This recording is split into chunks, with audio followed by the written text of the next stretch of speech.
તો ગાઈસ હું ગગોબે જઈએ ખેતરમાં શાકભાજી લેવા અને ઓટો મારવા ગામે ઘણો ટાઈમ થઈ ગયો ખેતરમાં જઈએ તો વિચાર્યું જતા આવીએ અને શાકભાજી લેતા આવીએ અત્યાર માટે થોડી પહોંચી જાય ગાઈસ ખેતરમાં આપણી ઉડી હવે જઈએ तो उड़ी गाइस हम पहुंचने वाले हैं हमारे खेत पे अगर हमारी उड़ी डॉगर सरस थई जी आयो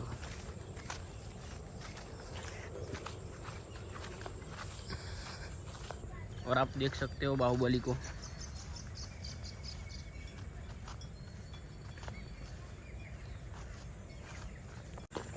पहुंची जाए ओडिए गाइस जो दूधी है हाँ बापा है हाथ वाली दूधी ये बापा होगी कि नहीं होगी बापा ना ना वो तोरी तो लइए ना ना नहीं तोरी आता तो हाल थवा दे एक तो है जो सा तो खरी बापा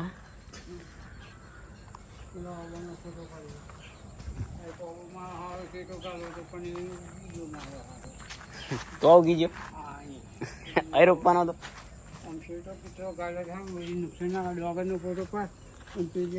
डॉगर हारी थी जी बाबा मस्त थी आ तो पेलू એટલું ગાય ટ્રેક્ટર ના લાવીને કે ગાય એટલું મને પણ પેલા નાખી દીધું આટલું રહી ગયું હતું આમાં પેલા બાજુ આમ નાખી દીધું ઉસકી પણ અમે જો આટલું બધું ઉસકો તો કે ટ્રેક્ટર આજ લઈને આવીએ કાલ લઈને આવીએ પેલો પૈયાનો પાડી દે લેડો ભેડવાઈ જઈએ બાપા હક નહીં ભેડા ઓહો હા नहीं वैन ली जाता हाँ જોઈએ તો ખરા ઓટો તો મારીએ ઓકે આમાં આપણે તો બહુ નહીં જોતો 200 ગ્રામ તો 250 ગ્રામ તો બહુ થઈ ગયા હા રે ભેડા ગાઈસ બાબા પેલો હજુ નહીં આવ્યો યાર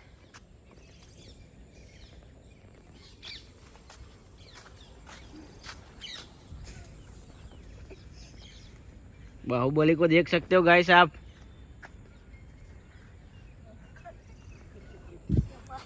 बापा लाइक करजो એવું તો કયો મના મના આમાં એ લાઈક કરજો ભાઈ હા હા લાઈક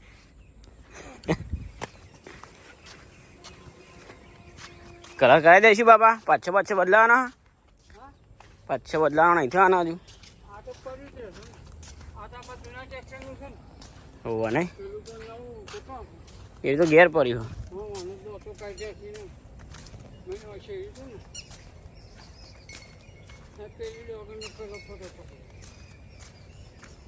જાર વાટલી દી બાબા આ બે પાજા તો ચોપલા વાળી ગયા હવે બે પાજુ છે ડોકી કોના હાલી તો આ કોના હાલે તો પેલા બહાર નતો આવી એવું ના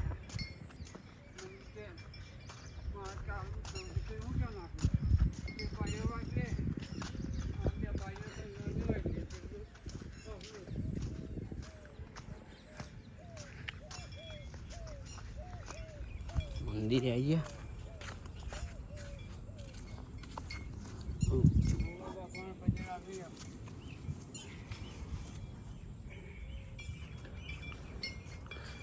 ગયા સ બાપા ભેડા तो स हजू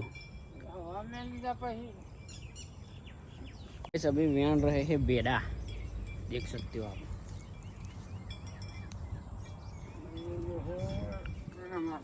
हाँ छोकरी बीमार से दवा कौन बीमार पड़ी मोटा सुखा दाखल कर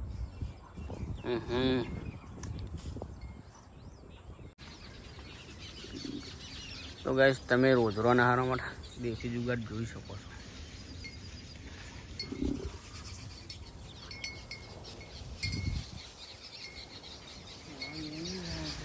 સવારમાં આવવાનો તો પણ સવારે ઉઠ્યો જ નહીં હું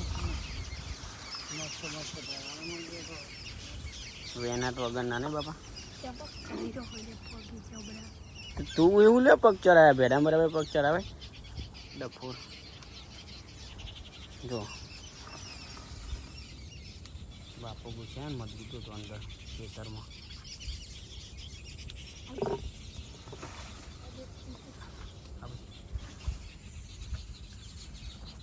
બહુ ગયડો થઈ ગયો યાર.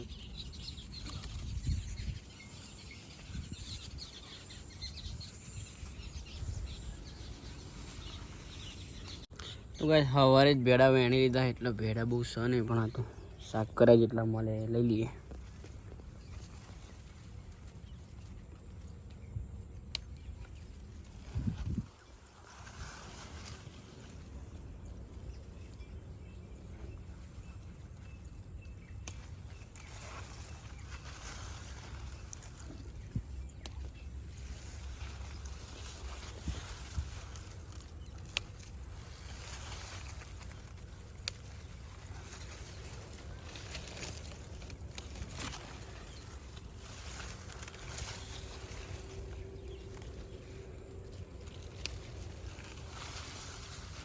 ધાબા ઉપર આ ગાઈસ વ્યૂ જોવો ખાલી એક નંબર. ગાડી પડી બહાર રોડ ઉપર.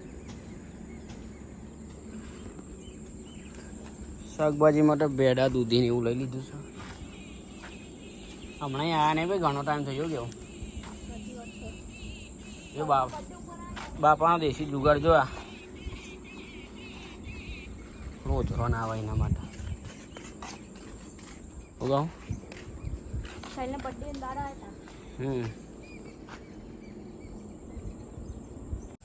એ સરકાર થઈ ગઈ માલ હોતા પેલા પાકિસ્તાન ને પેલા બીજે ચોકદાતા તે ભેળા બંધ કરી દીધા. કોઈ ભાવ ના કહેવાય બાબા. 3 રૂપિયા કિલો કોઈ ભાવ કહેવાતો હોય ભેડોનો તો વળી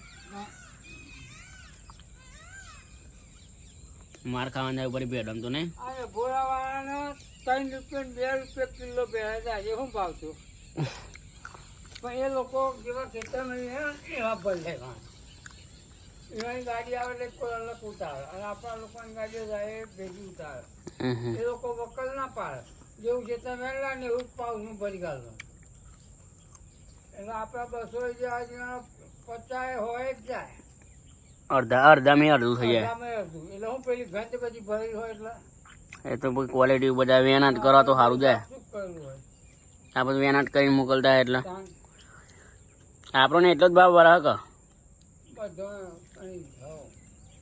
માલ એવો ભાવ જેનો ભેળા હારા હોય ને આપણે 5-25 વધારે આવે.